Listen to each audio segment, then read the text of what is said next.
Hi, I'm Joe Hoffman, and I want to take a few moments to talk to you about our weekly midweek God&Grub service, which is an outreach to the homeless community. But of course, anybody is welcome to come to it. And what I want to say is, at first, when we first heard of God&Grub, my wife Peggy and I, we weren't really sure we wanted to get involved. First of all, we didn't want to take the food from the homeless. And on top of that, what exactly will we do?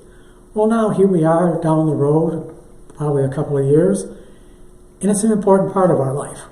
In fact, when we make doctor's appointments, dentist appointments, we say, any day but Wednesday.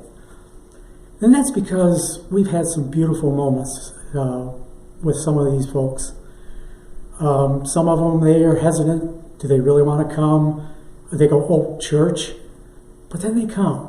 And a few of them, it's like it's hit a nerve or hit a spot in their life that's missing. Some of them, they come and they don't really want to come to the service, and we say, that's okay, but we don't serve lunch until after the service. But then their curiosity gets the best of them, and they kind of sit in the back bench in the chapel, and then before you know it, they're doing the readings that we ask people to read, that the pastors ask the people to read. There's been other more emotional times. Like, I remember there was one gentleman, he was going through a rough time, and I talked to him for a bit, and it just was a conversation. Well, a couple of months later, I was taking a long walk through my neighborhood, an area of the neighborhood that I don't normally go, and all of a sudden this car stopped.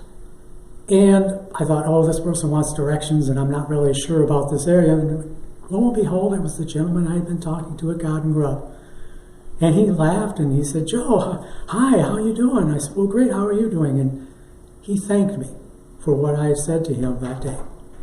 That was an important moment in realizing that I was helping at God&Grub. So in closing, I want you to consider your giving in 2020 for God&Grub or for any of the other wonderful ministries here at Zion. So thank you for listening, and I wish God's blessings on all of you.